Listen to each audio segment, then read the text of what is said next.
Klein held his breath with his back against the wall as he faced the darkness of the corridor. What's Captain doing? What's wrong with him? Was he drinking blood? Is this a sign of him losing control? Klein's mind was a mess, incapable of effective thought.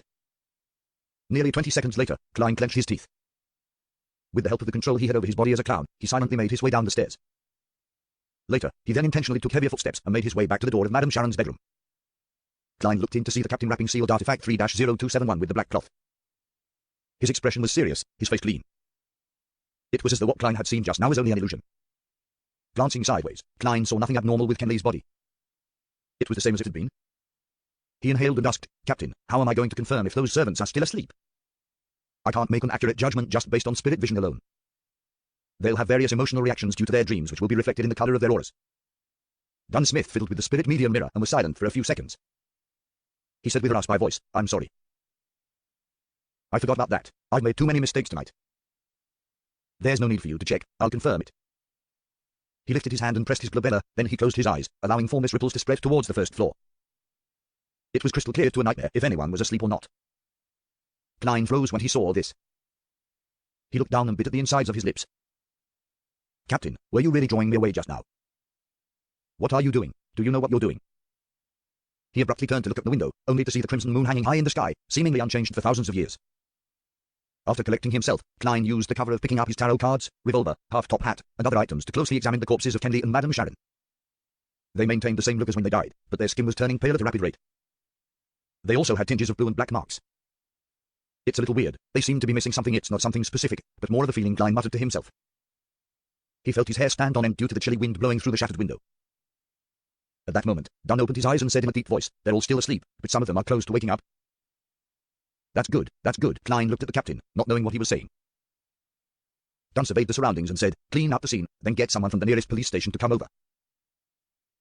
Oh, and make a trip back to Jartland Street and get Fry to come help out." Klein gave the captain a deep look and nodded with his teeth clenched. Okay. With Dunn's help, Klein quickly cleaned up the scene and left Madame Sharon's house through the front door. Walking through the garden and coming outside, Klein couldn't help but look back. All he saw was a silent nursery in the darkness. There was no light at all. He turned, his heart heavy. He soon located the nearest police station based on his memory. This was common knowledge to the Nighthawks. Knock, knock, knock. Klein knocked on the steel door. Sometime later, the officer on duty passed through the courtyard with a lantern in hand. He opened the door and observed Klein suspiciously. "What's the matter?" Klein failed to force any expression. With a heavy face, he produced his documents and showed it to the police officer. "There's a serious murder case at 15 Osner Street. Immediately call for other officers to head there to help out." The police officer lifted his lantern and scrutinized the documents before putting his feet together and saluted. "Yes, sir." Having settled this, Klein headed back to Jartland Street on a rental carriage. On the way back, he sat in the dark carriage. His thoughts were in a mess and unfocused. Kenny is dead. I remember that he was recently engaged. His parents are still alive. What was the captain doing just now? Does he crave fresh blood? Or does he have other motives? His memory is still as poor as before, without any obvious improvement. This means that he doesn't have the warning signs of losing control. But he's known about the acting method for some time now. Does the fact that his memory hasn't improved mean that there's a problem? No, it must be because the captain is still figuring out the proper way to act as a nightmare. Yes, the most important reasons why Kenny died was because of sealed artifact 3-0271. It was the captain who gave it to him. What am I thinking? It was a logical decision back then. It was also the captain who suggested using sealed artifact 3-0271.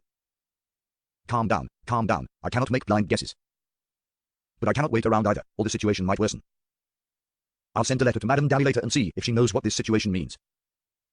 Even if she doesn't know the exact answer, she'll definitely understand the signs of danger and inform the Holy Cathedral. That way, we can smother the problem in the cradle and get the captain back to normal. No, the captain might not have a problem. I might have misunderstood something. I'll see what Madame Daly says. Klein had already made a decision when the carriage arrived at 36 Jartland Street. He was no longer flustered and helpless as before. He went up the stairway toward the entrance of the Blackthorn Security Company with heavy steps and opened the door from a key he fished out. The familiar setting calmed him down considerably. It reminded him of how he felt when he asked the captain for help every time something was wrong. Taking a deep breath, Klein went to the recreation room and found Fry reading alone under the gas lamp. Fry turned to look at Klein, his cold face revealing a look of concern and worry. Did something happen? Where's Captain and Kenley? Klein replied with a raspy voice, Kenley's dead. He died at Madame Sharon's hands. We all made mistakes. The captain is guarding the scene. He needs your help there. Before they left, the captain had informed Fry about the general situation. He told Fry that if they went back within 2 hours, he was to send a telegraph to the Holy Cathedral. Similarly, since they had to apply for sealed artifact 3-0271 and enter Kenneth Gate at night, Royal, who was guarding Kenneth Gate, was also notified of the mission. According to the internal guidelines of the Nitalks, a captain could permit the opening of Kenneth Gate at night. If the captain was present, then only the captain could enter. Fry froze for a moment, then he let out a sigh. He drew a crimson moon on his chest. He put on his coat and hat and headed out the door. When he walked past Klein, he suddenly said softly, "You don't need to blame yourself. Making mistakes is something we can never avoid.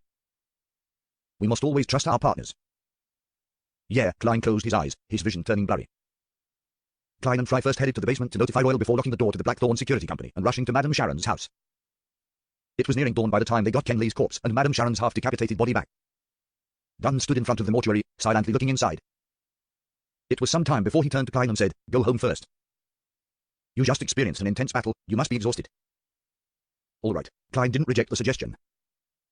He puckered his lips and stole a glance at the captain before quietly leaving the Blackthorn Security Company. He took a carriage back to Daffodil Street. Just as he had done the previous time, he easily entered his bedroom and locked the door. Taking out the silver ritual dagger, Klein sealed the room with a wall of spirituality. He then sat at his desk and wrote urgently, "Dear Madame Daly, I've noticed that there's something odd about the captain recently. During a mission, he secretly..." Klein stopped when he reached this point. His mind had gone blank. He didn't know how to continue or how to describe the incident. He threw the pen and crumpled the piece of paper in front of him into a ball. Looking at it, he pounded heavily on the table, sending a reverberating thump across the room. Klein closed his eyes and covered his face with his hands. He didn't move, as if he had become a statue. 5 minutes later, he sighed. He put down his right hand and burnt the ball of paper with his spirituality. He watched it turn to ash as it fell into the bin. After organizing his thoughts, Klein took out a fresh piece of paper and wrote, "Dear Madame Daly, we just completed a mission and regrettably lost a partner. The exact details are as follows. Back then, I felt that with my present standards, my spirit vision was incapable of accurately ascertaining whether the servants were asleep or not, and that it was very troublesome to do divinations for every one of them. Thus, I returned with the intention of asking for the captain's advice. At that moment, through the mirror's reflection, I saw the captain kneeling beside Ken Lee's corpse, with crimson blood covering his mouth. I'm not sure what exactly happened, nor do I know the state the captain is in. I hope that you can give me an answer." After writing this, Klein read the letter again with a heavy heart before folding it in half. He then set up a ritual and activated his spirit vision to summon Daly's messenger. He summoned a strange face which was only a mouth without any eyes or nose. He saw the red tongue laced with irregular sharp teeth and 5 pale fingers on the tip of the tongue. Klein silently handed the letter over. When everything was restored back to normal again, he sat down and continued writing. This time, he planned to ask Mr. Azaik. On a recent mission, something strange happened to my superior. He sent me away and kneeled beside the corpse of a teammate. His mouth was covered in crimson blood. Have you encountered something like this in your memories before? How can I help my superior? After folding the letter, Klein took out the copper whistle, put it to his lips, and blew hard. In the silence, illusory white bones came flying up from the desk like a fountain and finally formed a huge monster. It was almost 4 meters tall, still covered in a faint glow. Its head was still poking through the ceiling, looking no different from before. Klein flicked his wrist and threw the letter.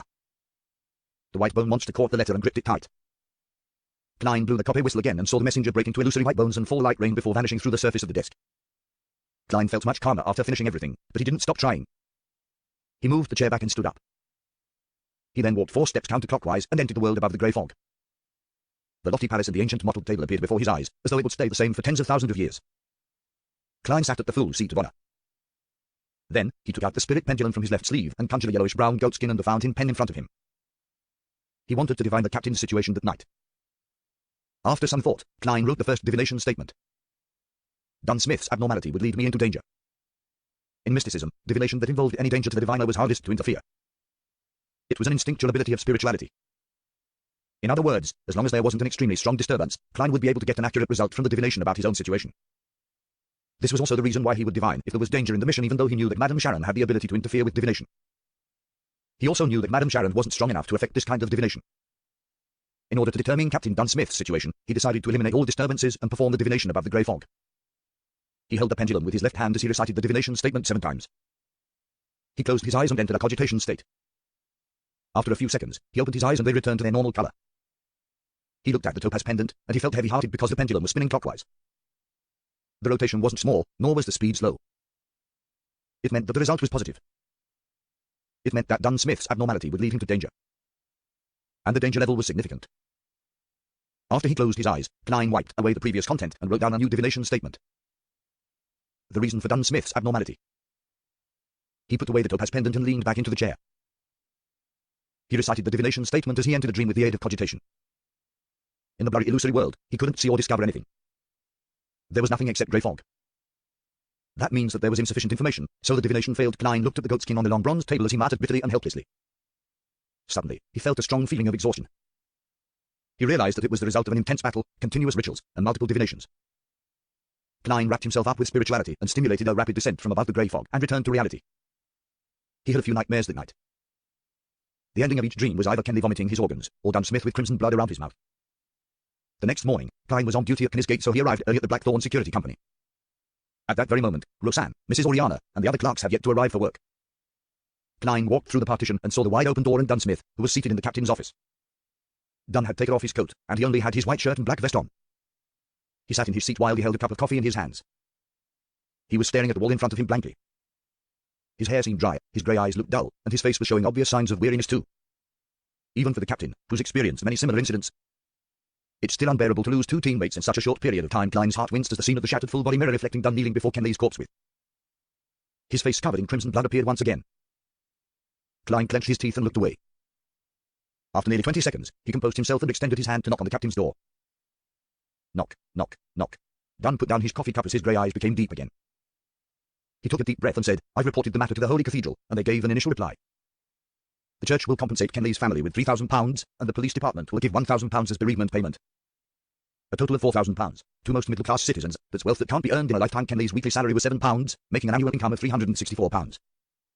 Adding in any bonuses and additional income, he would make at least £380.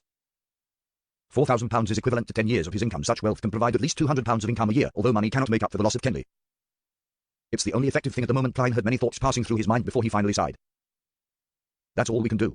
The Church of the Evernight Goddess couldn't be faulted when it came to such matters. Dunn pulled his collar and said in a deep voice, "Go to the basement and take over Royal's shift." "All right." Klein nodded slightly. He turned around and walked towards the door. Then, he heard Captain add as though he was talking to himself, "We'll send Kenley home later." Send Kenley home? His father, his mother, his siblings, his fiancée. How will they react? Klein's heart tightened, and he was somehow glad that he didn't have to face such sorrow. He knew it was the mentality of an escapist, but he was really afraid of seeing the agony in the eyes of Kenley's parents, or how his fiancée would seem to lose her soul. He was afraid to see their expressions of hidden resentment, and afraid of hearing their sobbing. Klein quickened his pace and hurried to Kennysgate. He completed the shift change with Royal in silence. He sat in the duty room and occasionally took out his silver pocket watch and watched the time pass by slowly. After an unknown period of time, Klein suddenly heard illusory sounds that overlapped one another. He saw the 4 black dots appear on the back of his hand and understood that it was either Justice, the hanged man, or the sun praying to him. He had no way to answer them immediately. He could only wait till the notification ended, for more prayers to come, and until the next morning when he returned home. Having just fished his keys to open the door to his house, Klein saw the maidservant Belle wiping the dining table while his sister, Melissa, who was dressed up, and his brother, Benson, came downstairs. "Didn't you just go to Mass last week?" Klein asked curiously. Benson smiled and said, "That sounds like the memory of a person who hasn't gotten any sleep the entire night." "Huh?" Klein looked even more confused. "Today is the first day that the return of the Count will be releasing tickets for sale," Melissa explained. Klein smacked his forehead and took off his hat. "I've been too busy recently. I totally forgot about it. Especially these past 3 days," he added with a sigh. Melissa looked at him with concern and said, "Your breakfast is in the kitchen. Eat it and get some sleep. Benson and I thought that since we're going out, we might as well drop by St. Selena Cathedral to have Mass." "All right." Klein waved and bade his brother and sister farewell.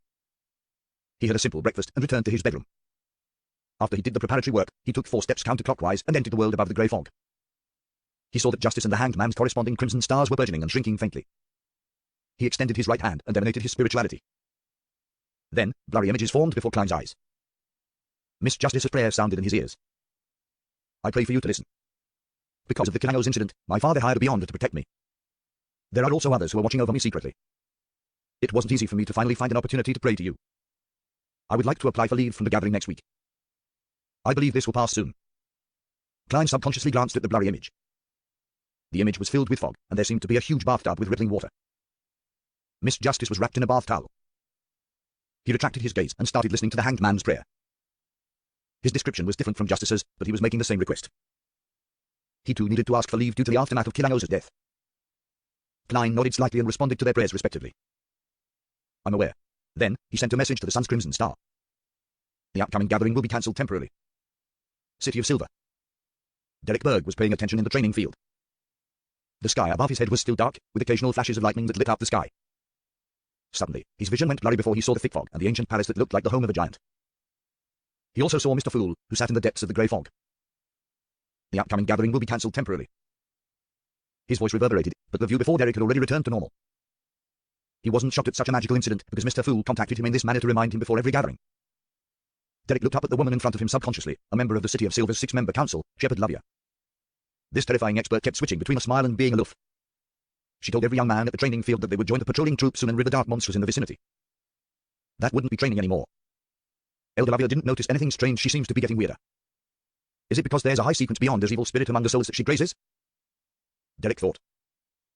Klein returned to his bedroom, threw himself into bed, and quickly fell asleep. He dreamed about what had happened these past few days. Suddenly, he felt like he was being shaken by someone, and he suddenly woke up. Klein opened eyes and saw a gigantic white bone hand. The hand paused and threw the letter on the bed. Then, it vanished into thin air. Mr. Isaac's reply. Klein grabbed the letter, full of hope. Klein opened the letter, feeling both expectant and nervous before he began reading Isaac's reply. I thought about a few possibilities regarding the scenario you described, and I remembered a few things about vampires and mutants. Natural vampires were already on the brink of extinction before the dragons and giants bowed out of the stage of world history. Later on, they might occasionally be discovered. The vampires we usually talk about, as well as those mentioned in folklore, are more similar to Beyonders. I recall that the name of the potion in a particular pathway is called vampire. If your superior is now in a half-insane state, then it's very likely that he mistakenly consumed such a potion. The result of mixing two potions from different pathways makes a half-insane state a certainty. Yes, I vaguely remember the pathway of the Evernight, which is also the sleepless pathway as you know it, can be interchanged at high sequences with the pathway of death and the pathway of giants. But it doesn't include the vampire pathway. Of course, we cannot rule out the possibility that your superior might have accepted it willingly. After all, vampires have a long life, an exceptional constitution, and excellent looks. When compared with these benefits, accepting a state of half-insanity is reasonable. Klein froze when he read the letter. He didn't expect Mr. Isaac to provide him with this much information. The death pathway is also known as the corpse collector pathway. It can be interchanged at high sequences with the sleepless pathway. I knew about this from Emperor Cell's diary. But to think that it can also be interchanged with the giant pathway after sequence, for the giant pathway is the one that the City of Silver possesses, which is also the present-day god of combat pathway. I've always suspected that giant King Ormir was the ancient god of combat. Yes, Emperor Cell's diary described the Church of the Evernight Goddess and the Church of the God of Combat as mortal enemies. Could this be because the pathways they possess can be interchanged at higher sequences? If I follow this line of thought, I can find an explanation as to why the three ancient churches, the Church of the Lord of Storms, the Church of the Eternal Blazing Sun, and the Church of the God of Knowledge and Wisdom, are at odds with each other. That's because the pathways of Sailor, Bard, and Reader can be interchanged at high sequences. Yes, during the end of the previous epoch, the Pale Era, it is likely that the fall of death was caused by the Evernight Goddess and the God of Combat. The captain is perfectly fine usually, other than his poor memory. He doesn't show any signs of half-insanity.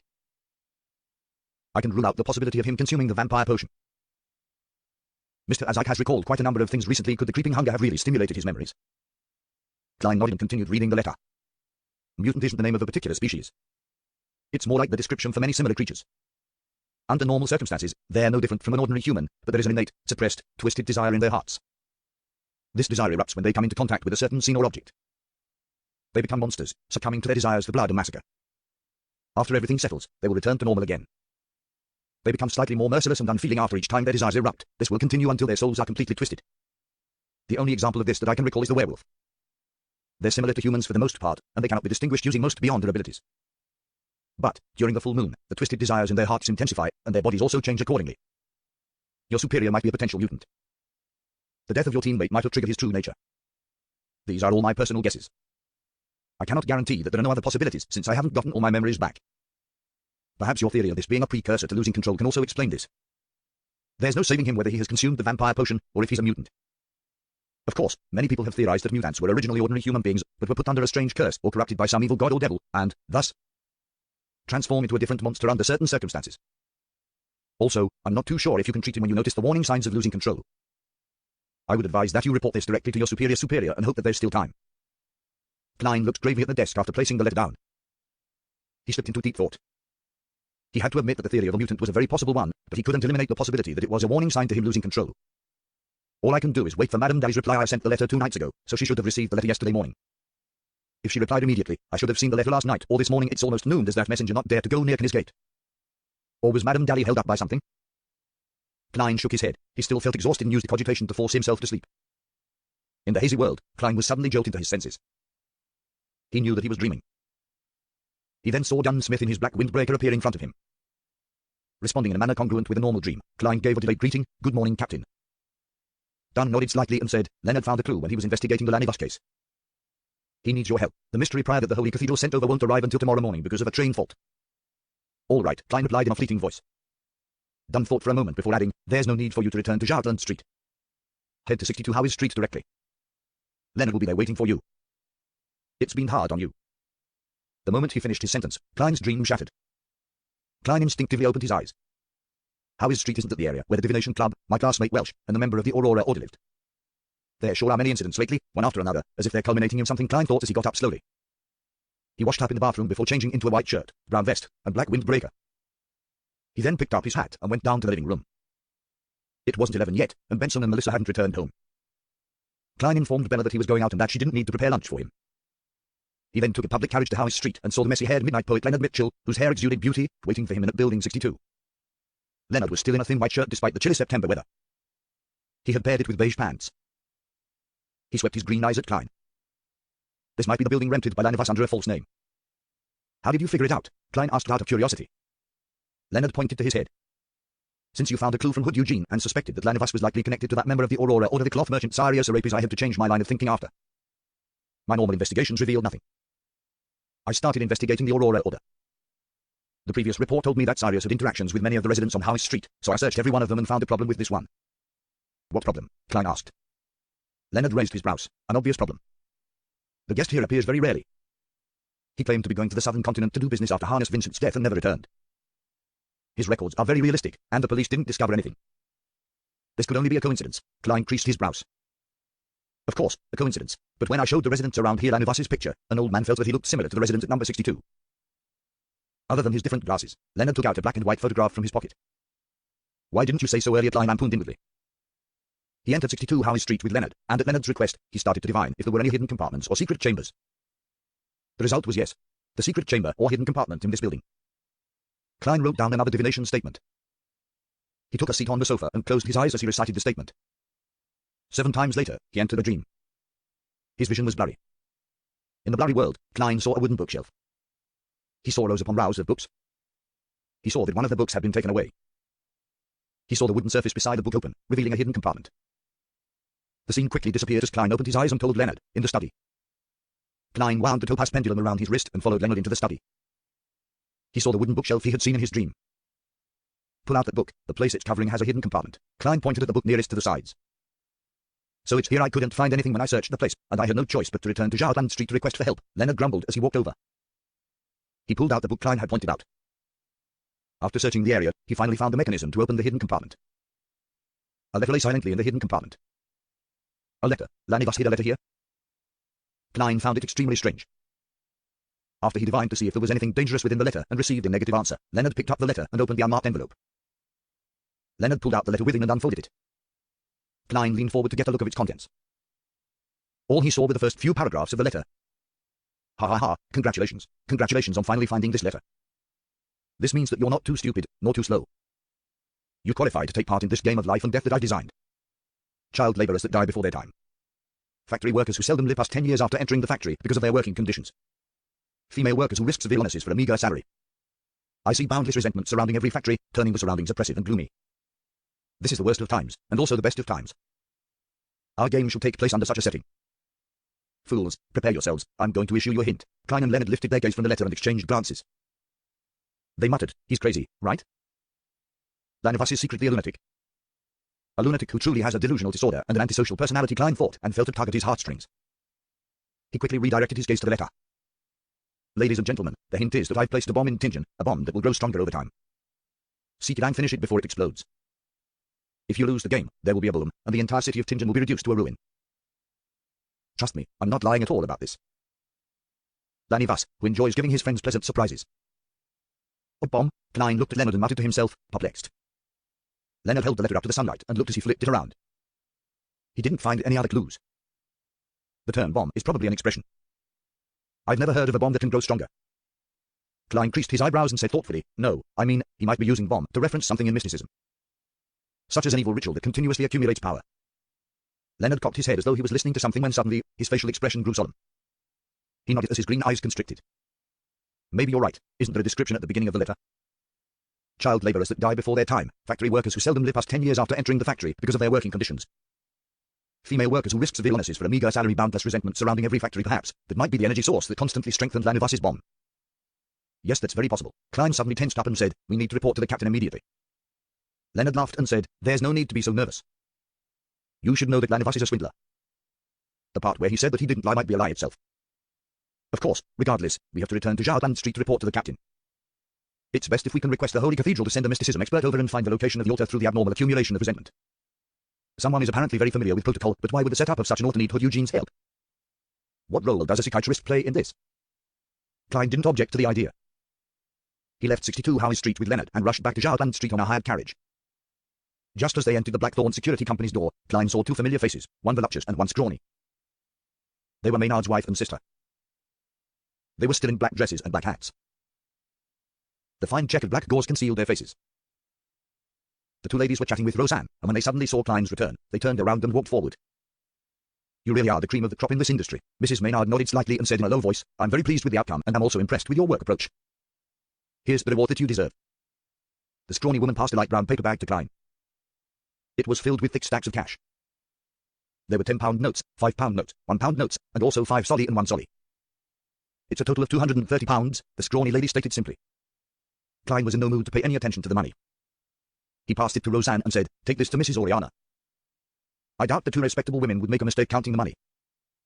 At that moment, the corner of his eyes caught the Tingeon City Honest paper in Mrs. Maynard's hands. On the most eye-catching spot on the front page, there were two pieces of news. Old Baron's widow dies in involvement with MP Maynard's murder. Mayor Dennis takes the blame for the worsening public security in Tingeon for the past 3 months and resigns. So that's the official excuse for Madame Sharon's case. I've yet to read the newspaper today. Klein nodded at the two ladies and followed Leonard through the partition to the captain's office. How is it? Did you find any clues? Dunn Smith closed his document, lifted his head, and looked at Klein and Leonard with his deep grey eyes. We found a letter that was left behind by Lanivas. Leonard didn't provide any further descriptions and simply passed the captain the letter filled with madness and provocation. Dunn opened the letter and scanned through it quickly. He rubbed his temples as he said, he really is a lunatic. He's only a sequence 8, sequence 7 at most. Klein agreed from the bottom of his heart. Lanivas is a dangerous figure who can damage the stability of social order. Even though he's weak, we can't belittle him. Then, he told Captain about his and Leonard's assumption. Dunn touched his receding hairline as he said, that was my thought as well. I'll immediately send a telegram to the Holy Cathedral and ask them to send a mysticism expert over for assistance. Who knows how dangerous Lanivas's bomb could be? We have to be extremely careful. When the Holy Cathedral replies to me, I'll arrange for the follow-up. Klein and Leonard exchanged glances and nodded simultaneously as they said, all right. Seizing the moment when Captain was sending a telegram to the Holy Cathedral, Klein returned to the reception hall to grab a copy of the Tingeon City Honest paper from Roseanne. He stood at the partition and read the 2 articles with full concentration. The widow of the old Baron of the Coy family, Madame Sharon, was suspected to be involved in the sudden death of Member of Parliament Maynard. The police received a tip and took action that night. They discovered that Madame Sharon and her accomplice had knocked out her servants to carry out a pagan ceremony in her bedroom. They refused to surrender and attempted to resist arrest, resulting in the death of an heroic police officer. Finally, Madame Sharon and her accomplice paid the price for their evil deeds with their lives. Mayor Dennis takes the blame for the worsening public security in Tingeon and resigns. He also announced that he wouldn't be running for re-election next year. For the next few months, Deputy Mayor Mr. Harry will take on the responsibilities of mayor. A heroic police officer is but the description of Kenley. Klein sighed and knew that it was the best way of handling the situation. According to the internal rules of the Nitalks, in order to prevent the forces of evil from taking revenge on their family members, their names would be kept confidential even if they sacrificed their lives. He folded the newspaper quietly and returned it to the reception desk. Klein suddenly saw a visitor who walked through the entrance. She was a young lady, in her 20s at most. She was in a ruffled hat and loose dress. She had lovely facial features, blonde hair, green eyes, and also a depressed yet silent temperament. She was quite a beauty. The most eye-catching thing about her was her stomach that bulged out. She looked like she was more than 7 months pregnant. Klein was stunned, and he felt that he had seen the young pregnant lady before. Suddenly, he heard Leonard say in surprise, Miss Meadows. Meadows, yes, the young lady who was conned by Lanivas. She's pregnant with Lanivas's child, and as such, there might be something wrong with her mental health. She says her child sings in her stomach and also whistles. Klein was suddenly enlightened and he wasn't surprised that Leonard knew Meadows. When they relaunched the investigations of people related to Lanivas, the lady's photo had been seen by every Nitalk. Klein knew her even earlier. Her aunt Christina, whose savings had been conned by Lanivas, had brought her to the divination club to ask for help. Her aunt even asked if the child in her stomach could be used for divination. Then, as Meadows heard Leonard's voice, she looked over at the both of them vacantly and replied politely, Hello. Miss Meadows, what brings you here to the Blackthorn Security Company? Do you have anything that you'd like us to do for you? Klein took 2 steps forward and asked. He was very confused by Meadows' sudden visit. He felt it was an extreme coincidence.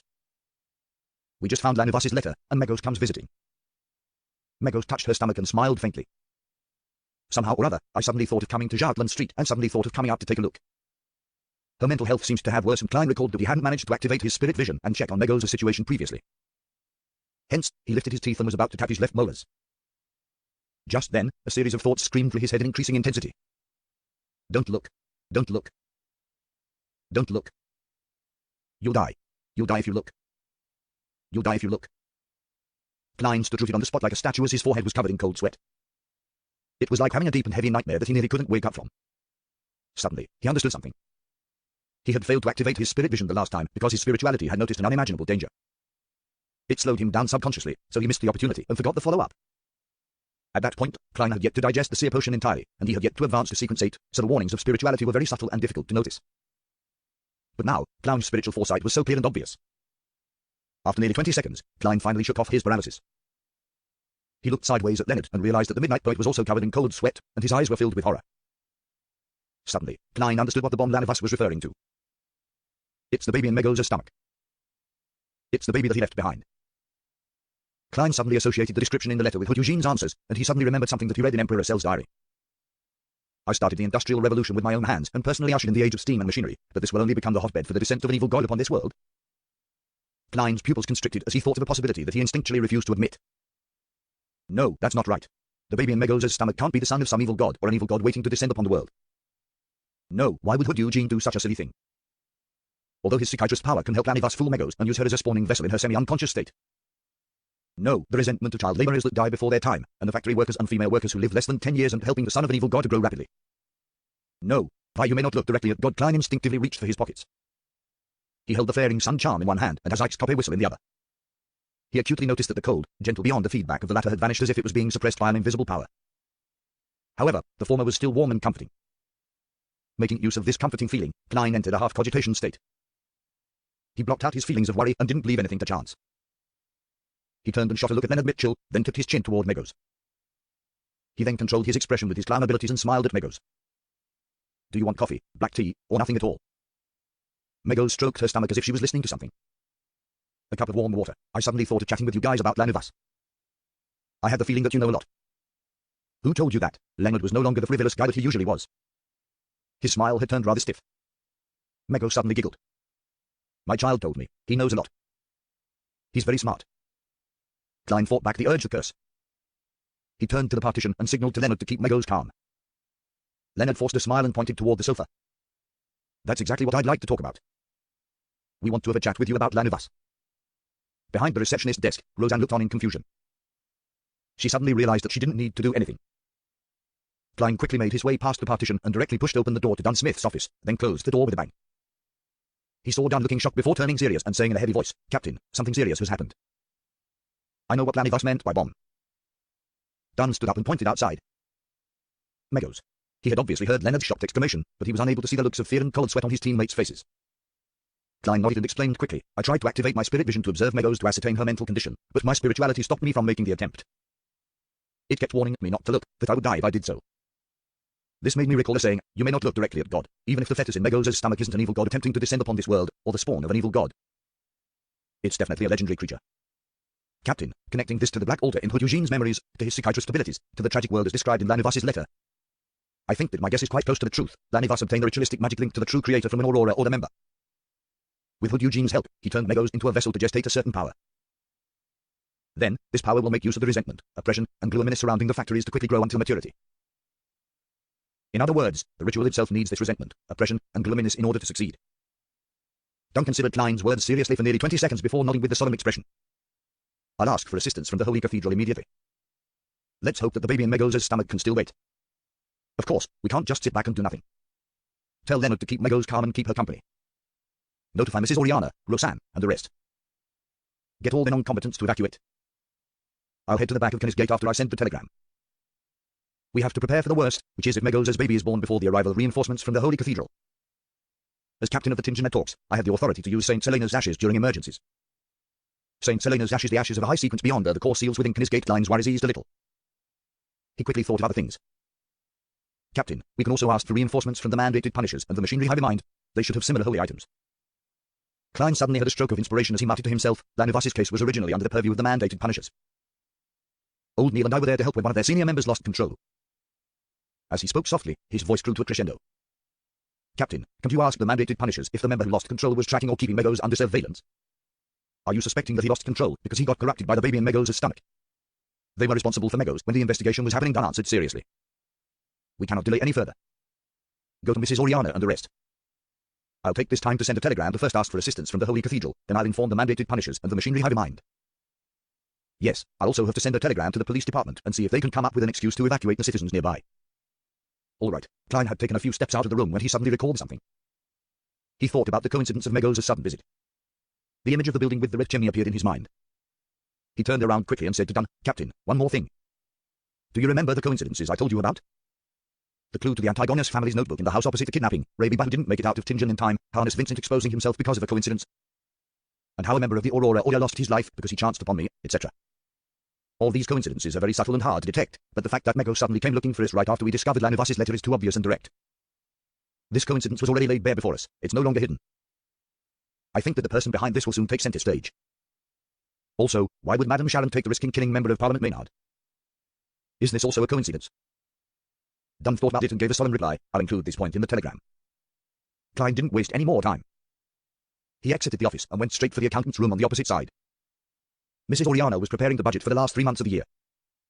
She wanted to complete it in advance just in case the captain forgot about it again. When she saw Klein enter, she greeted him with a smile. Lad, what claims do you have to submit today? Klein exhaled. Mrs. Oriana, we will be on vacation today. Go back home immediately. Oriana froze for a while, looking at the serious face before her in a daze. A few seconds later, she stood up in a fluster. All right.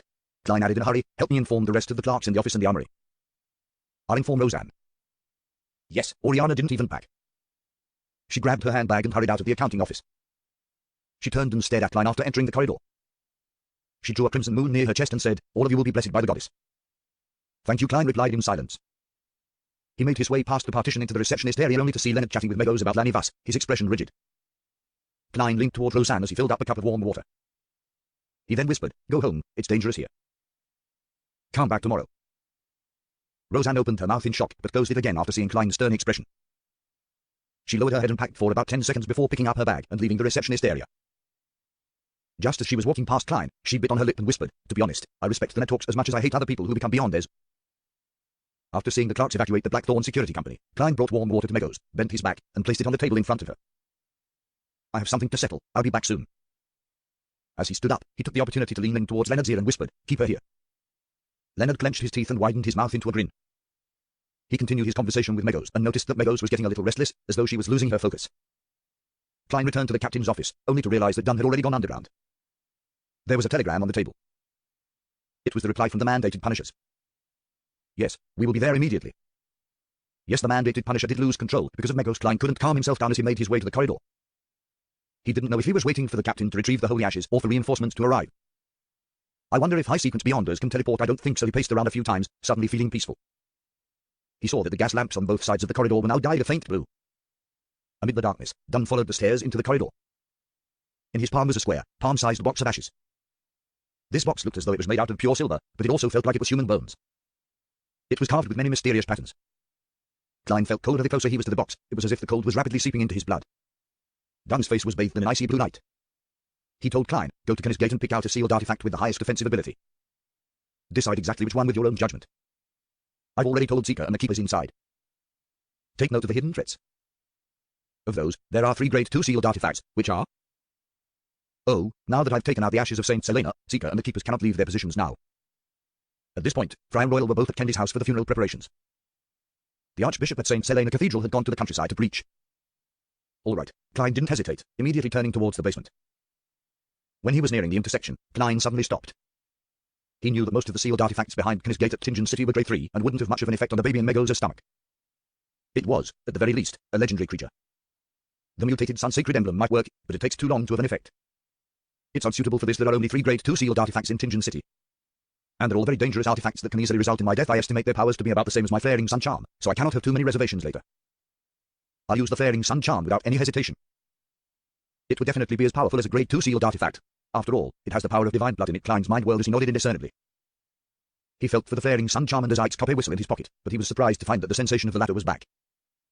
Regardless of whether it was useful or not, Klein took out a pen and paper set that was used for divination and wrote a short message. The person who made my fate disharmonious and stole the skull of your child has appeared. He has arranged for Megos to enter the Blackthorn Security Company at 36 Sharpland Street. It's highly likely that Megos is harboring the son of an evil god. The situation is very urgent. He put away his pen and folded the piece of paper. Klein took out the copy whistle at the intersection and blew, then watched the giant skeleton messenger appear before him. In the corridor within the deep and serene basement, the nearly 4-meter-tall bone messenger disappeared before Klein's eyes after taking the letter. When all that was left of the surroundings were the classic gas lamps embedded in the walls, he put away Isaac's copy whistle and walked towards Gate. As he was writing the letter, he had already decided on which sealed artifact to pick. Firstly, it would be almost impossible for the Grade 3 sealed artifacts to have any effect on the baby in Megos' stomach, unless it was an item like the mutated Sun Sacred Emblem, which had hidden powers. But, at that very moment, in such a situation, Klein wasn't in the mood to explore or research a secret that might or might not exist. Plus, most sealed artifacts would carry a certain level of danger for the user. So, Klein eliminated the Grade 3 sealed artifacts that would weaken the user without affecting the enemy. Secondly, the Tingen Networks didn't have any Grade 1 sealed artifacts and only 3 Grade 2 artifacts. That was originally a secret that Klein wasn't allowed to know, but due to the urgency of the situation, Dunn made use of an emergency clause and told him the general situation. Dunn Smith couldn't hold any other sealed artifacts at the same time while holding St. Selena's ashes. And behind the Tingen City's Canis Gate, there were 3 Grade 2 sealed artifacts, 2-030, 2-078, and 2-105. The name of 2030 was inexhaustible poison. It originated from a Beyonder with an unknown sequence name who suddenly went mad and cut his wrist to commit suicide. He let his blood flow into an ordinary silver cup. But when his blood ran dry, the silver cup wasn't filled, and the liquid in the cup became crystal clear and alluring. It was a temptation that even a Sequence 5 Beyonder had failed to resist. After he drank the liquid, he died of poisoning on the spot. After the person died, the poison seeped out through his pores and pooled together again. Its volume was the same as before he drank it. Not one bit less. Dunn said that the researchers in the Holy Cathedral suspected that the poison could kill a high sequence Beyonder. However, the question lay within the fact that it was almost impossible for a high sequence Beyonder to be tempted to drink it. Furthermore, the traits of 2-030 were obvious, so no one would consume it by accident. If one wanted to poison them, they had to first capture them, seize control of them, and then force it down their throat. But then, why go through the trouble? 2-030 would constantly tempt the living things around it to drink it. The user had to be fully focused on resisting its power. Any slight negligence would make one drink the poison as though it was only natural to do so. When Dunn finished his description, Klein decided, almost instantly, to not pick that sealed artifact. The name of 2-078 was Door of Death. Its appearance was like a normal wooden door. Any living thing that passed through it would die instantly. No high sequence Beyonder had ever participated in the test. It possessed living traits and constantly attempted to escape. It could change its appearance and disguise itself into pre-existing doors. If the user made any mistakes, he would lose control of it. Then, he would need to be careful and not pass through any door near him. He would have to try to wait at the original spot for help or break through a wall to escape.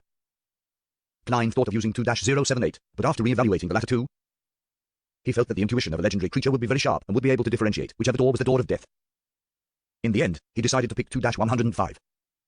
The name of the sealed artifact was Blood Vessel Thief. It looked like a thick, stiffened blood vessel. Anyone who touched it, regardless of whether they were protected or not, would have their life stolen. In the beginning, it wouldn't be obvious. But, if one didn't break contact with it, the effects would be visible half an hour later. Dunn said that the Sequence 5 heretic held on to it for 2 hours. He turned from a brawny man in his 30s into a hunched old man who had loose skin, thin white hair, and missing teeth. The most important trait of 2-105 was that the person wearing it would have the chance to steal an ability from a target within a specific range. Even high sequence Beyonders could be robbed of their abilities, but the probability was smaller. Within a 10-minute time period, the person who was robbed would lose the corresponding ability, while the person who wore the item would be able to use the ability skillfully. 10 minutes later, the ability would vanish, and the person who was robbed would need to wait a couple of days to recover. Regardless of whether it works or not, it will at least raise the probability of success from 5% to 10%. I'm the King of Yellow and Black who wields good luck. After all, besides, our main goal is just to take precautions and make preparations to deal with the worst-case scenario. We won't necessarily have to take action. Hopefully, reinforcements will arrive soon. Klein stopped outside the duty room, showing no signs of hesitation anymore. About the negative effects of sealed artifact 2-105, he wasn't worried because he wasn't planning to use the artifact himself. His plan was to give it to Leonard, as he already had the flaring sun charm and Isaac's copy whistle, who he had no idea if it would still be suppressed. My dear poet, it's time for you to show your true secret. Klein Martin saw Psychotron standing by the duty room. With her white hair and black eyes, the part-time author remained silent for a few seconds before saying, "Why don't you guard Canis Gate? I'm stronger and more experienced than you." "But you don't have flaring sun charms," Klein replied with a smile. "Madam, I'm already a Sequence 8. It wouldn't be safe here either. There are many sealed artifacts that possess living traits that are itching to take action. Well, if we fail, the people here will definitely not survive. Hey, our goal upstairs is to buy time and wait for reinforcements. It might be safer than being around Canis Gate." Psychotron puckered her lips slowly and drew a crimson moon on her chest. "May the goddess bless all of you." As Dunn didn't have the time to write the document in time, Klein couldn't enter Canis Gate directly. All he did was watch Seekatron push open a tiny crack and enter. After a few minutes, she appeared by the door, and she was holding a thick, blood-tainted, pale blood vessel in her left hand. Klein extended his hand to take it, and he immediately felt a faint current surging in his body. In the reception hall of the Blackthorn Security Company, Leonard had already shaken off his stiff state from earlier, and his expression didn't look abnormal as he talked about the recently discovered house that Lanny thus rented before. Is that so? He never told me about it before, Megos replied normally, creasing her eyebrows slightly. Then, she grabbed her blonde hair, pulled out a handful, and casually threw it into the trash can by the side. Leonard was dumbfounded. He gulped with difficulty, and his palms were full of cold sweat once again. Klein walked up the stairs to the second floor with the blood vessel thief in his left hand.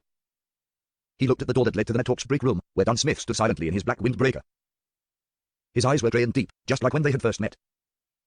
Reintroducing myself, Netalk, Dunn Smith. The voice of the past sounded in Klein's ears as the scene of Dunn by Kenley's corpse flashed in his head. There was blood all over his mouth. He suddenly fell silent and walked over. He lifted his left hand and said, Captain, I picked sealed artifact 2-105. I plan on letting Leonard use it. Dunn nodded slightly. He didn't ask why but turned and pointed at his office as he spoke. The Holy Cathedral sent a telegram. They said that they'll gather a team of strong Beyonders immediately and asked us to stall for as much time as possible and try to wait. About those coincidences, they didn't give any reply. I think they don't have any conclusions as of yet. Or perhaps, the person who handles the telegrams doesn't know the actual situation and has no way to make guesses. You know, we have to make the best use of time. Telegrams can't be too long. Yes, Klein nodded. He got closer to the partition and looked outside as he said, how's the situation? Nothing strange as of yet. Dunn looked down at the St. Ash box in his left hand. Seeing how Leonard and Megos were having a good time chatting, Klein didn't interrupt them. He retreated to the Netalk's recreation room and faced Dunn with the corridor in between them.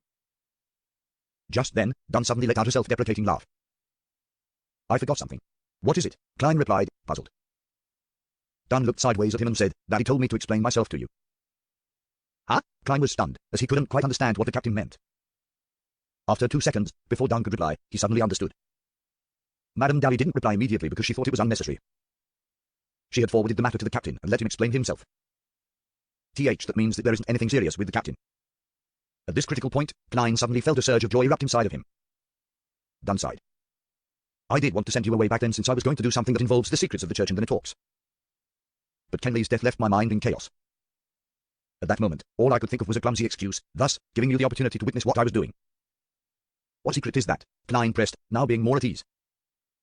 He had almost forgotten about the threat of the evil god's son, or the existence of a legendary creature outside.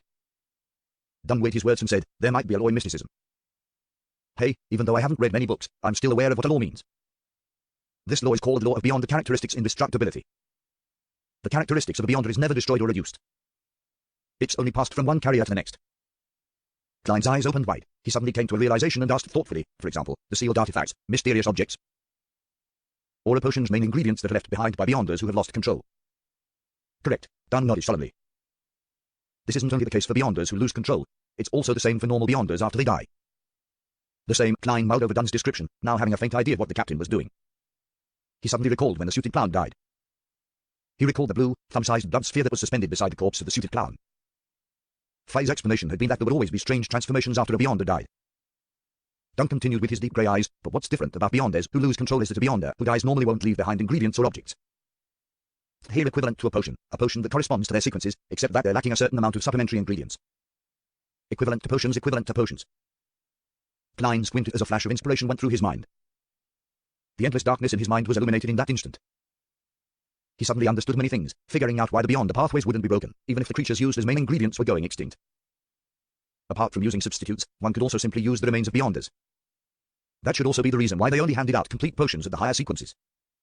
Another reason is to prevent the formula from being revealed to people adept at divination or mediumship rituals. Many guesses went through Klein's mind.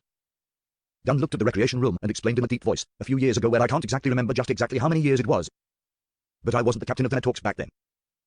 I unexpectedly realized this problem, and after interacting with Dally, who had just become a beyonder, I immediately sent a report to the Holy Cathedral. The Holy Cathedral told me to keep it a secret and gave me 2 choices. Hey, that's also the reason why it's me, and not Dally, who's explaining this to you. Whoever exposes this is responsible for it. The first choice was to pretend to know nothing, just like a large number of Netalk captains and deacons, and allow the Holy Cathedral to continue dealing with the remains of beyonders who died through normal means. The second was for them to give me a unique, simple ritual and the corresponding techniques. It would allow me to temporarily consume the items produced by the unique characteristics within a limited period of time. Well, this is only suitable for sequences of the same pathway at my level or lower. This would augment my beyond characteristics, and I would also become more powerful. In terms of abilities regarding dreams, my powers now are not too different from a sequence 6 single quote S. That's also the reason why I dared to deal with Madame Sharon. So that's why to think that something like this exists, Klein slowly exhaled. He finally understood why he couldn't come up with a logical explanation despite his best efforts. That was because he didn't have all the relevant information and was unable to fill in the blanks. Yes, this does match the law of beyond the characteristics indestructibility with consuming these characteristics cause a qualitative change in the captain by constantly accumulating them.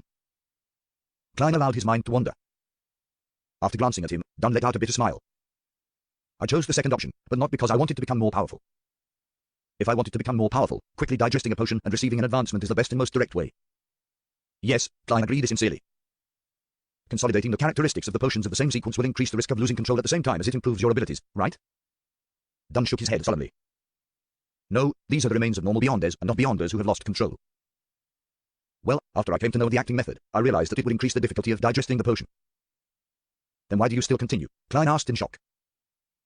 Dunn placed his hand into his pocket, intending to take out his pipe, only to find that he had left it in his office. He shook his head and let out a self-deprecating smile. I just said that becoming more powerful isn't the reason why I consume their remains. Having said that, he paused, his eyes wandering to the blue flicker of the gas lamp opposite where he was standing. They were all my partners. We've gone through many things together. We've dealt with monsters in the darkness and insane heretics together. Some of them have saved me, and I've saved quite a number of them. We walked together in the silent night. We fought together in battles that aren't visible to the general public. We faced danger together. We had each other's backs. I really can't bear to part with them. I remember the lad, Pitt. He broke into tears the first time we went on a dangerous mission. I remember Adelaide. Hey, he was Roseanne's father. He once blocked an evil curse for me with his arm. I remember the lady, Dwayne, and her warm temperament which was like the dawn. She would always silently record the things we encountered. I remember Kenley being someone who knew how to do many things like play the 7-string guitar, sing, tell stories, even though he wasn't tall. He was more like a poet than Leonard. I miss them very much. I hope to continue fighting with them, to continue dealing with the monsters in the darkness, to deal with the crazy heretics, to protect Tinjan City with them. Thus, I chose to consume their remains. Dunn's grey eyes seemed to flicker. His reliable and dependable persona broke down considerably at that moment. His lips arched upward slightly as he continued, "They're still with me in my dreams. Adelaide loves to read, and he often reads at the solarium. He often tells me to discipline Roseanne and get her to mature faster, to the point that Roseanne complains about me becoming more and more like her father and has become scared of me. It is a person who cannot sit still and has to hunt in the forest every day. Dwayne always stands by the window of her bedroom and watches us chat.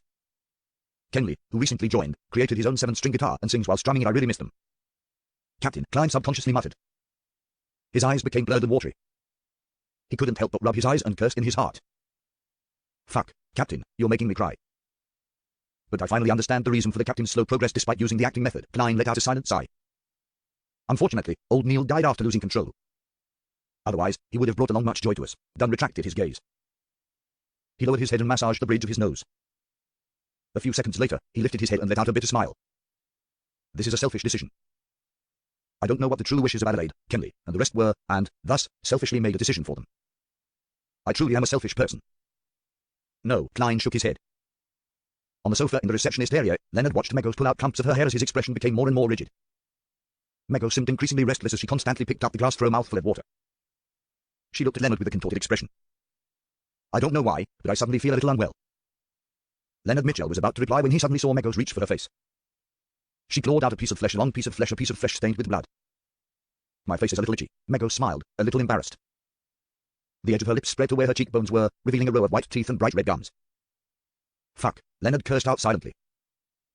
He felt that the situation was worsening way too quickly. His lips quivering, Leonard turned to listen as his expression immediately turned steely green. He forced a smile and apologized to Megos, who was clawing out pieces of her flesh. "I need to use the bathroom." "All right," Megos' tone became ethereal. She rubbed her belly and said, "My child is a little restless." Leonard didn't reply. He hastened his footsteps and approached the partition. After entering the corridor, Leonard stared deeply at the box of ash in Dunn Smith's hands and exhaled in exasperation. Following that, his expression turned firm. "Captain, I'm afraid that it's too late. We have to deal with Megos and her baby immediately.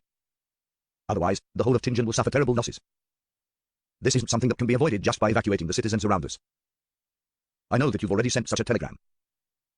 Dunn knitted his eyebrows and asked, unusually stern, "Are you sure that the situation has worsened to such an extent?" "Yes, in no more than 3 minutes, Megos will undergo a mutation, and her child will descend upon us," Leonard said with a certain tone. At the same time, he glanced at the thick, large blood vessel wrapped around Klein's hand and said, "Sealed artifact 2-105? Let me use it. I can better utilize its abilities." "All right." Klein didn't hesitate to hand the blood vessel thief over to Leonard. That was something he intended to do so from the beginning. At that moment, Dunn tugged at his collar and patted down his windbreaker. He spoke with a determined tone. I'll head out with St. Selena's ashes first.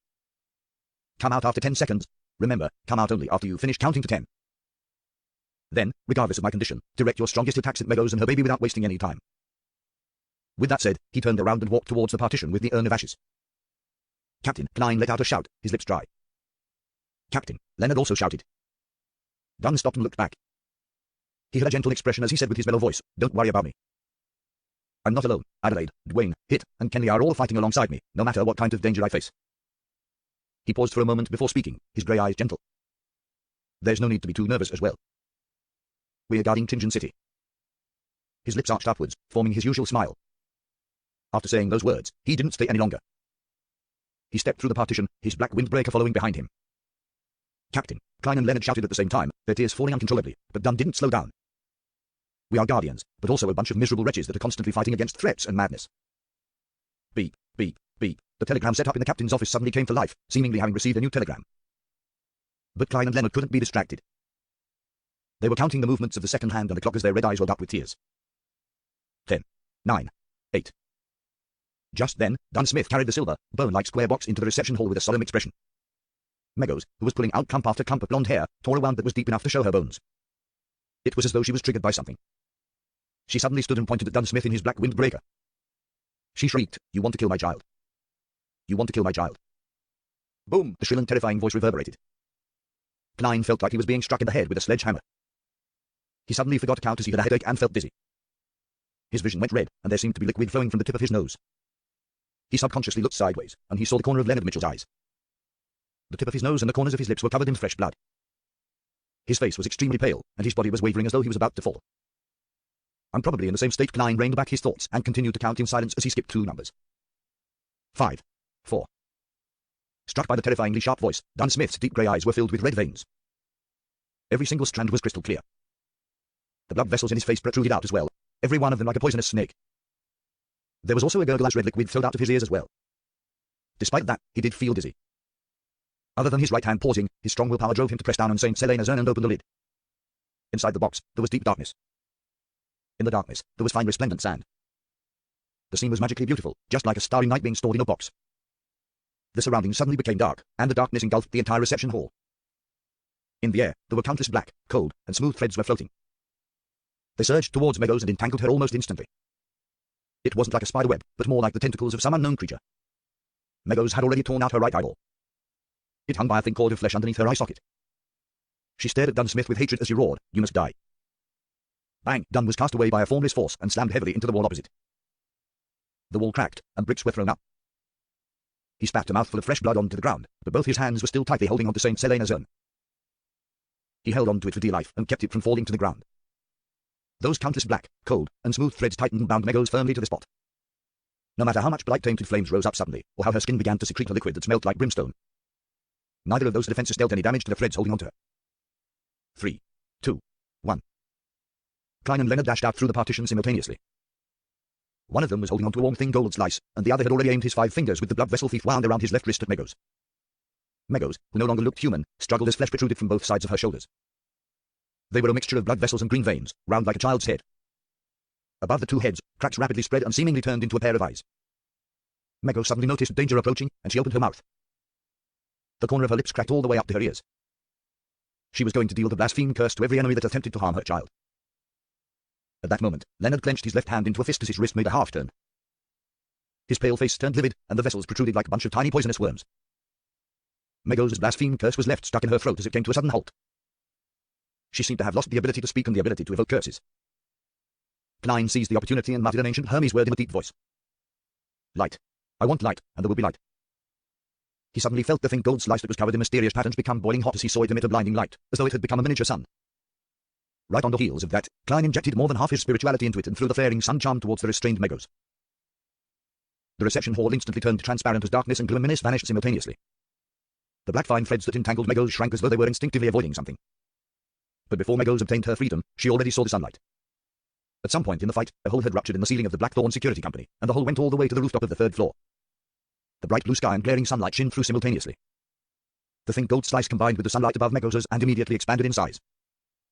It went from a spherical light to a sphere with countless flames spiraling around it. rumble. The entire building shook vigorously, and the glass windows on the nearby streets shattered. However, the power of the spherical light concentrated its might at its core, without dissipating much. It enveloped Meadows, and the light was so glaring that Klein, Dunn, and Leonard couldn't open their eyes. Klein held back his tears and looked through squinted eyes. He saw that the light had dispersed, but the flames were still soaring. Among them, there were many black dashes dancing in the air. Meadows and the baby in her stomach were nowhere to be seen. Just like the coffee table, water glass, newspaper, and sofa in the area. Is it over? Did we finish the son of an evil god before it descended upon this world, taking his mother out at the same time? Klein still couldn't believe it. His experience of playing video games told him that the final boss couldn't be taken care of so easily. Suddenly, he felt ghouls bumps all over.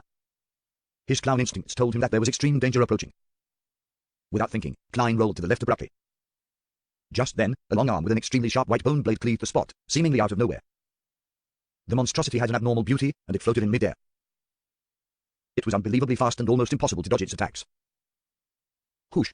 Klein's clothing on the right side of his chest was ripped apart, his skin ruptured, and his flesh, along with his bones, was split into two. The wound was so deep that he could almost see one of his lungs. If it wasn't because he sensed danger approaching beforehand and dodged in time, that slash would have sliced him in half. But, even so, Klein slowed down. Extreme pain filled his head and scattered his consciousness. At the end of the white bone blade, a figure rapidly flew out. If it wasn't for the bump on its stomach, perhaps no one could identify it as Meadows.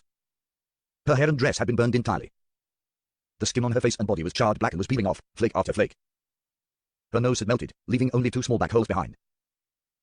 Her eyeballs were nowhere to be seen, and there were faint white flames dancing in the empty sockets. The two heads that had popped up from both sides of Meadows' shoulders had been burned away. Her left arm had become the white bone blade that she was holding. It looked demonic, yet holy. Creak. As the ground shook, Meadows ignored Dunn and Leonard, as well as the black, cold, and smooth fine threads that were hurtling towards her again. She phased over to Klein, who had come to a stop after rolling away. She aimed the white bone blade at Klein's neck and was about to slash down. Suddenly, she heard a voice that contained a rich, blasphemous tone. Submit. Leonard lifted his left hand and aimed his palm at Meadows. The sealed artifact 2-105 wrapped around his wrist had turned from a thick pale, blood-tainted blood vessel into a crimson intestine that had expanded to the point that it looked ready to explode. With the aid of the blood vessel thief, Leonard had successfully stolen Meadows' blaspheme curse and was attempting to use her power to seize control of her. Only an ability at her level was effective. Under the influence of the blaspheme curse, Meadows bent her waist, and her knees were constantly trembling. Her motions came to a halt as the surrounding black threads surrounded her as though they had found a delicious prey. Klein also took the opportunity to roll in the opposite direction, leaving a trail of fresh crimson blood behind him. However, he got some reprieve from his extreme pain and reached his hand into his pocket. He took out the last flaring sun charm. He took the opportunity when Meadows was stationary to finish her off, once and for all. If she were to hold out until the baby was born, the outcome would be beyond their imagination. Boom! Meadows' head exploded on its own. Her charred skin and flesh flew in all directions. But her headless body seized the opportunity to shake off the effect of the blaspheme curse. Boom! Meadows' charred body transformed into a projectile that shot towards Leonard. Since the blaspheme curse had been forcefully disrupted, Leonard was temporarily frozen on the spot. At that moment, Dunn Smith was still holding on to St. Selena's urn tightly. His face was abnormally pale, and the black, cold threads that were created was still short surrounding Meadows. Creak. Meadows slammed into Leonard, throwing him to the wall. The wall collapsed from the impact. Leonard's bones cracked, and there was blood spewing out from his mouth incessantly. Without even having the urge to struggle, he fainted instantly. Meadows raised her white bone blade, but the countless black threads that emanated from St. Selena's urn enveloped her again and was about to bind her to the ground. Without the luxury of time to mind his injuries, Klein quickly took out the thin charm. Just as he was going to recite the ancient Hermes incantation, something suddenly sounded in the deep, dark, yet quiet room. Wah! It was the cry of a baby. Wah! The baby in Meadows' stomach cried. It squirmed, wanting to come into this world in a bid to help its mother escape from her predicament. The black, cold, and smooth threads appeared to suffer a shock as they seemed to be suppressed by an invisible power which led to their retreat backward. Wah! Dunn and Klein became busy at the same time. They felt their throats contract involuntarily as their contracting air passages instantly stifled them. Crimson liquid flowed from their nostrils, their eyes, and their ears. All of their capillaries seemed to have ruptured. If it wasn't for the fact that Klein had undergone the torture of hearing the mutterings and ravings every time he headed to the world above the grey fog. As well as Dunn holding onto the ashes of St. Selena, they definitely would have fainted on the spot, just like Leonard Metgel. Meadows' headless body turned over and looked at Klein, who saw her charred skin and flesh peeling to the ground, and the holy, yet evil white bone blade. Having escaped its influence thanks to his rich experience, Klein immediately felt his scalp tingle and forgot about the pain in his right chest. He seemed to witness his enemy charge towards him maniacally, not giving him any time to recite the incantation, infuse spirituality, and throw out the flaring sun charm. Just as he was about to dodge the attack, Klein saw Meadows suddenly pause. He saw Dunn Smith's black windbreaker fluttering, and the captain diagonally across him had buried his head. There were multiple thick twitching objects on his back as if they were venomous snakes or tentacles or monsters. Dunn was using his abilities as a nightmare to forcefully impede Meadows' movements. Bum, bum, bum. With a mere struggle from Meadows, the thick tentacle-like objects that protruded from Dunn's back exploded at the same time. A large amount of blood splattered out, covering every corner of the room like rain. Dunn wasn't disappointed at the result, for the blood had been absorbed by the black threads created by Saint Selena's ashes. They had been absorbed. The countless cold, smooth, tentacle-like threads entered a frenzy. They swarmed forward and bound Meadows tightly, wrapping themselves around her bulging, squirming stomach. An opportunity. Klein was as nervous as he was excited. He prepared to shout the ancient Hermes word for light. Wah, wah, wah. The cries of a baby could be heard once again, more frequent, and more incessant this time around. The countless black threads suddenly came to a pause, retreating and trembling again as if they had all been struck by lightning. Dunn's expression changed when he realized that Meadows was about to free herself. Without hesitation, he retracted his right palm, formed a claw, and stabbed it into his own chest, his left chest. He quickly pulled out his right hand, his fingers holding a bloody heart tightly. It was a still-beating heart that brought with it the suddenness of the night and the dream. Captain Klein watched helplessly as Dunn Smith stuffed the heart into the urn containing Saint Selena's ashes. His vision quickly blurred. Whoosh, whoosh, whoosh. Crying that sounded like a late-night nightmare resounded. The countless cold and serene threads once again resumed their efforts as they wrapped themselves tightly around Meadows. This time, they didn't loosen their bindings despite the cries coming from the baby in Meadows' stomach. In fact, they even sealed the terrifying sounds within the body. Klein's tears fell together with his blood. He uttered a simple Hermes term in a deep voice, light. The light that illuminates the darkness. The light that brings warmth. He infused almost all of his remaining spirituality into the thin gold piece etched with mysterious symbols, causing his mind to immediately turn blank and dizzy. Having mustered the last of his strength, Klein tossed out the flaring sun charm at Meadows, who was still bound by the countless black threads. The black threads didn't retract this time, having not followed their instincts, as if they were being willed by someone. Thump, thump. Dunn's fresh heart was still beating within the box containing Saint Selena's ashes. The sunlight once again shone in from the hole in the ceiling, shining through all 3 stories, right into the Blackthorn Security Company, as if it were a corporeal pillar. It was guided here by the flaring sun charm, and it was focused on Meadows. The sunlight fused with the top of the headless monster, and then exploded like the sun. Rumble. In the burning white splendor, Klein closed his eyes. This last scene was etched deep into his mind. Meadows' body lost its left arm, head, and multiple pieces of flesh. Its charred body crumbled instantly. The half-illusory, terrifying creature within her body no longer had the support of her physical body and couldn't complete the last stage of its transformation. It turned into a furious ball of black gas, dissolving amidst the lighting flames. Rumble.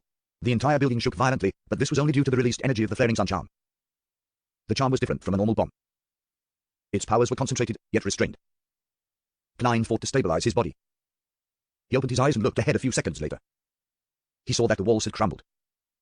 He saw a charred circle where Meadows once stood. Surprisingly, the floor had only melted slightly. He saw a burned, bloody placenta on the ground. He saw Dunn Smith standing on the spot, still wearing his black windbreaker. He saw the heart in the box of Saint Selena's ashes still beating slowly. He saw Leonard Mitchell lying on the opposite side. His outcome was unknown. The exhausted Klein felt elated and felt that he could still use ritualistic magic to save the captain. He felt that Meadows and her baby were truly finished. No, it was more accurate to say that the latter had suffered an interruption and was exorcised. At that moment, Dunn Smith turned to look at Klein. His pale face had a warm and relaxed expression, and his voice still as mellow as it usually was. We saved Tingen. After saying this, it was as if he had returned to the time when he was 20. He no longer appeared stern and serious as he winked at Klein with his left eye. Klein's expression froze. He saw the heart in the box of Saint Selena's ashes stop beating. It turned into a resplendent ball of light before scattering into the surroundings. He saw the captain fall backward, his arms losing their strength. It felt like the scene was made up of a series of paintings, but Klein could do nothing to stop it.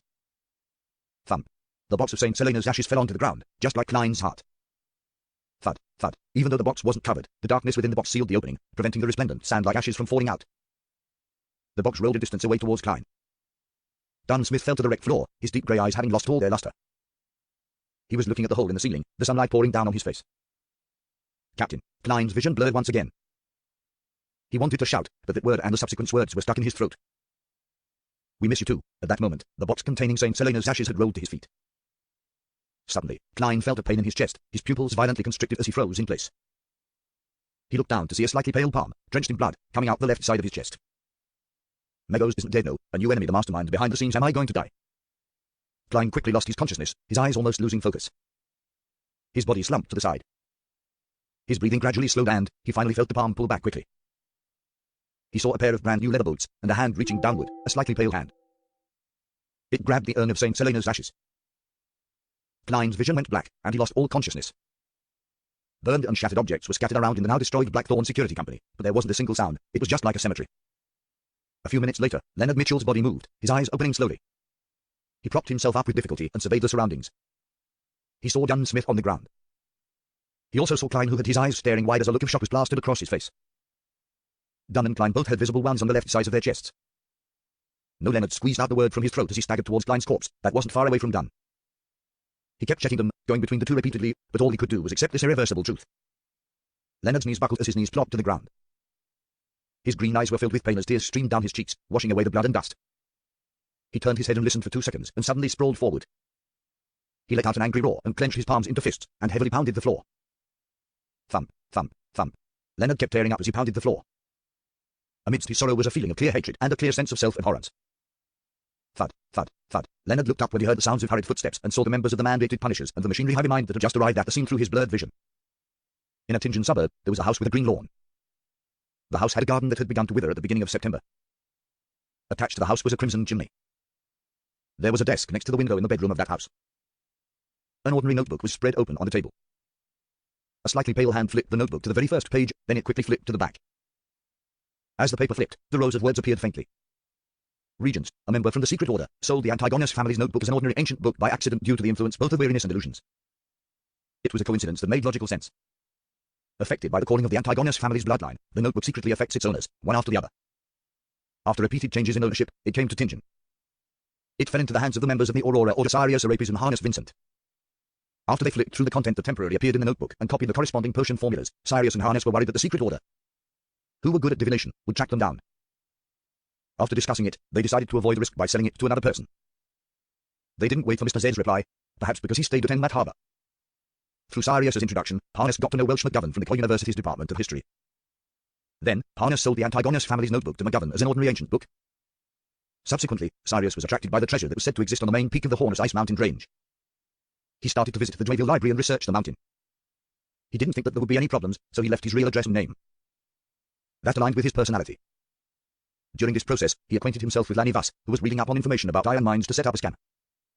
Lanny Vass's hidden lunacy and swindling ability were well appreciated by Sirius. He decided to nurture him into a member of the Aurora Order. Of course, before that, an investigation was inevitable. Sirius covertly informed Lanny Vass about the evil ritual of praying to the true creator to deliver his spawn into this world. But he knew that the possibility of Lanny Vass succeeding was very low, because the difficulty level of the ritual was very high, and the requirements were very harsh. However, the latter expressed his strong interest in the matter, tempted by the possibility of obtaining a deity's approval. He planned to complete the ritual simultaneously as he carried out the plans of establishing his steelworks company. The cunning Lanny Vass could tell that there was something fishy about Sirius Serapis. But for his personal goal, he didn't expose him. He visited Hood Eugene in the asylum once again. They had known each other long ago, and they knew about their respective situations. After a dark divination, the Antigonus family's notebook was awakened fully. Welsh and his classmate died. The lucky survivor, Klein Moretti, sent it to Ray Bieber's house under the influence of the notebook. It was a destined ending. Many rows were scribbled off and new content followed. For some baffling reason, and a lack of sufficient explanations, Klein didn't commit suicide after that and somehow managed to stay alive. In the Netalks investigation of Welsh's case that followed, he met Dunn Smith and joined the Netalks. Although it had already exceeded Int Zangwill's description, it didn't affect the development of the story. Bakchis and his brothers were down on their luck. They lost their last chip at the gambling tables and were drowning in debt. In a bid to obtain money, they decided to kidnap and blackmail the somewhat wealthy individuals. When they were looking for their final hideout, they chanced upon the room opposite Ray Bieber's apartment. By then, Ray Bieber was already seduced by the power offered by the Antigonus family's notebook. He hoped to digest the gift left behind by his ancestors. However, he was in a semi-insane state, and he couldn't make the best and safest choice. He abandoned his dead mother, but he continued remaining in Tingen City. He only found a more elusive spot to carry out his digestion ritual. It was truly pathetic. If he had been slightly smarter, the story could have become even more complicated, but his decision was made based on his instincts and his poor state of mind. Bakchis and company purchased weapons and took the youngest son, Elliot, of the tobacco merchant, Vicroy, and held him for ransom. Finally, they successfully carried out the abduction and took Elliot back to the apartment opposite Ray Bieber's. Vicroy's butler was entrusted with looking for help from a security company. Because of Welsh's mysterious death, security companies were short on hands. He chanced upon a delivery man and happened to discover the existence of the Blackthorn Security Company. Leonard Mitchell and Klein accepted the job. Relying on their beyond powers, they quickly saved the merchant's son. Regrettably, Klein didn't immediately realize that clues to the Antigonus family's notebook were in the apartment opposite them. However, his spirituality reminded him in his dream.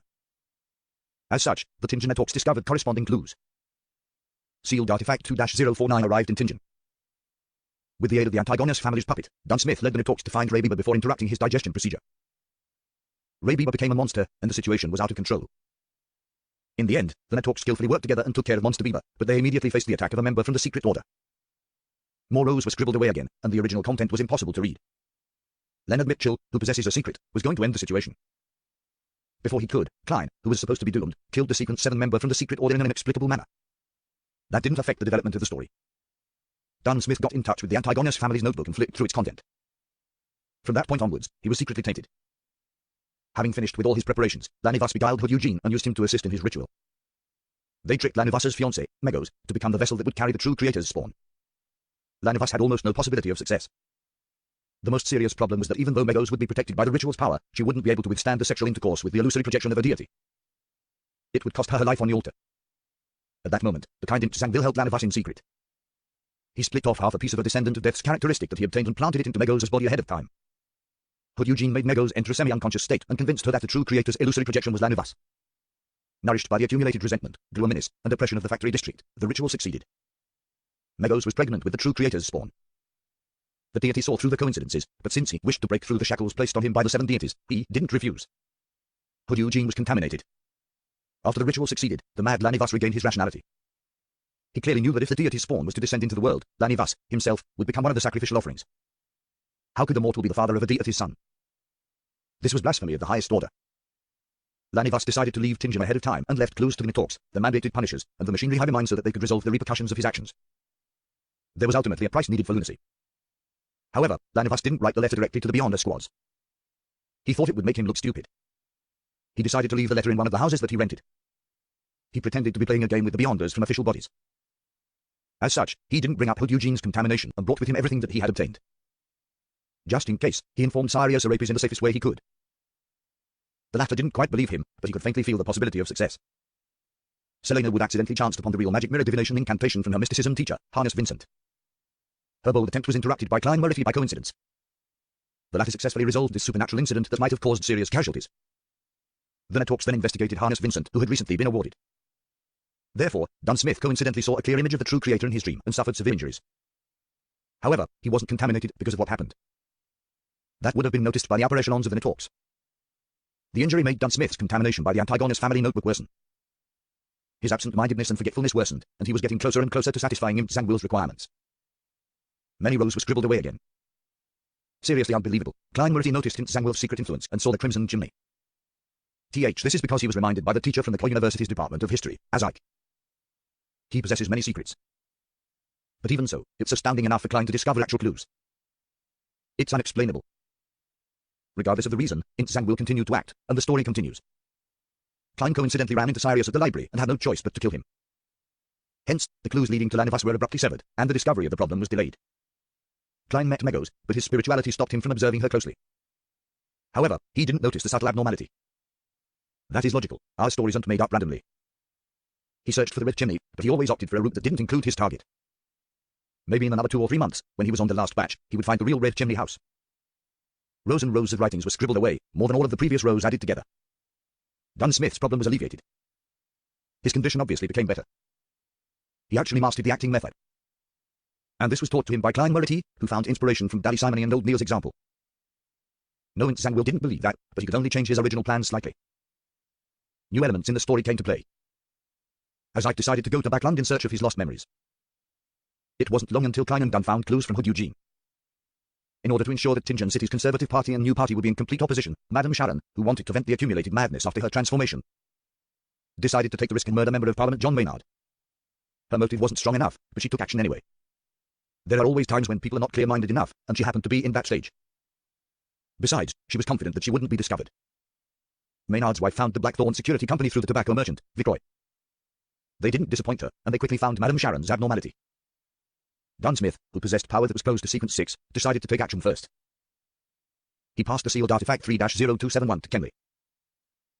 When the two of them and Klein returned to Madame Sharon's residence, Dunn attempted to pull her into a dream to control her from a distance. It was a good plan, but, unfortunately, Madame Sharon happened to have the statue of the primordial demoness by her side. Hence, the Nitorks' plan failed.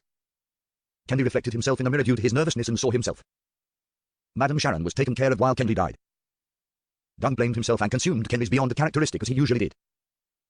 His digestion procedure was interrupted as a result and was delayed. As such, his mental state became unstable. Under the circumstances, Leonard and Klein noticed the letter left behind by Lanivas. Megos received a baffling summoning and arrived at Jartland Street. She entered the Blackthorn security company, and the baby in her stomach was at a critical point in its development. It couldn't stop her urges. Dunn made a detailed plan, a plan that was right, but he made one mistake. If he steeled his resolve to lure Meadows behind Kami's gate, he would have stood a chance with the aid of the environment and the items present. If he wanted to wait for backup, he definitely shouldn't have just taken St. Selena's urn out. Unfortunately, Dunn's mind wasn't in the right place due to recent events, and he didn't think of the most critical point. His son would be able to feel the threat of the Saint's urn. Hence, it was triggered and started to absorb its mother's strength in a bid to be born ahead of time, even though it wasn't exactly ready. Azark was in Backland, but he wasn't a planeswalker, so he couldn't rush back in such short notice. A few rows were scribbled away. Meadows became a monster, and the fight began. With the aid of the Saint's urn, Blood Vessel Thief, and 2 high-level charms that strangely appeared, Meadows died and the deity son was exorcised. Dunn Smith died as a result, and the power of St. Selena's ashes was severely damaged as well. That went perfectly with Int Zangwill's intentions. Int Zangwill didn't get a chance to showcase himself, but it didn't hinder him from achieving his goal. He killed Klein Moretti, the fellow who kept disrupting his plans, and he took away St. Selena's ashes. Int Zangwill set up a ritual with the remaining half of the characteristic of Death's Descendant. He consumed St. Selena's ashes and successfully advanced from Sequence 5 of the Death Sequence pathway, Gatekeeper, to Sequence 4 of the Evernight Sequence pathway, Night Watcher. As such, he received godhood characteristics and became a demigod. The sun continues to shine brilliantly on the land. Nearly no one in Tingen City realized how they narrowly escaped a huge disaster. Monster Adamizal would be left very confused about it. The notebook was flipped to the last page. The middle-aged man that was holding onto the book had dark blonde hair, a dark blue eye that was nearly black, a tall nose, and tightly pursed lips. His facial features were like that of a statue and didn't have a single wrinkle. He held a classic quill with his slightly pale hand and wrote a line clearly without dipping into any ink. He ended with a simple sentence. Tingen's story ends here. The papers rustled as he closed the book, leaving only a brown cover.